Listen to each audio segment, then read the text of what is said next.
Добрый день, меня зовут Ксения Бороздина, и я издатель интерьерного журнала InHome в Краснодаре и на Кавказе. И сегодня в рубрике про дизайн мы поговорим про камины в квартире. На самом деле, до появления электрических топок камин в квартире это была какая-то небылица. Но технологии дошли до такого, что сейчас в любой квартире, в маленькой, большой, невзирая на размер, можно оборудовать электрический камин.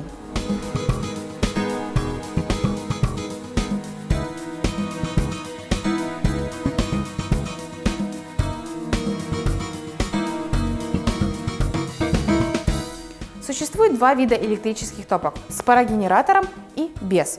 В краснодарском салоне Art Room Юг представлены оба вида, как вы можете наблюдать. Итак, этот вариант достигается за счет того, что картинка транслируется на заднюю стенку камина, и за счет преломления света у нас появляется эффект огня. Здесь эффект более реалистичный, потому что эта парогенераторная топка работает от воды. Мы наливаем в емкость воды, она испаряется и создает паровой эффект. Но здесь прям очень очевидно эффект пламени.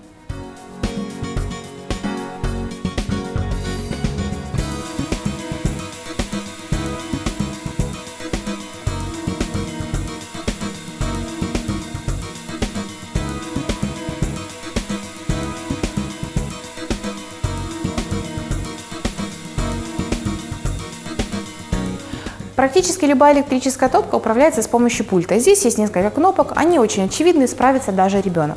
Но разговор не об этом. После того, как вы выбрали топку, вы можете выбрать для нее облицовку. И облицовка – это то, что находится вокруг топки. Это может быть все, что угодно, начиная от гипсокартоновой стены и заканчивая вот такими фантазийными сказочными моделями. Эта облицовка сделана из изразцов, расписанных вручную.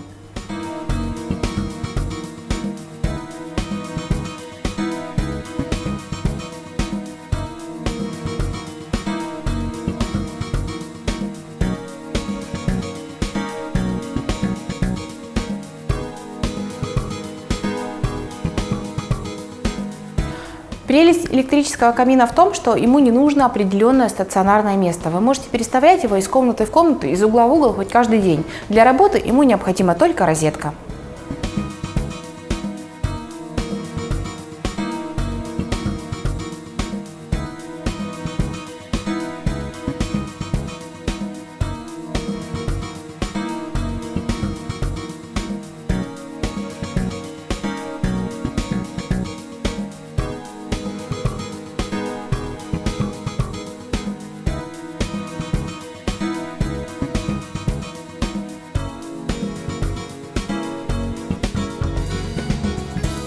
Коли за окном осень, то тема каминов очень актуальна, тем более, когда они такие нехлопотные. Ставишь куда хочешь, мало ухода и управляется с помощью пульта. Если я рассказала не все и у вас остались вопросы, пожалуйста, пишите их в комментариях, и мы с удовольствием ответим.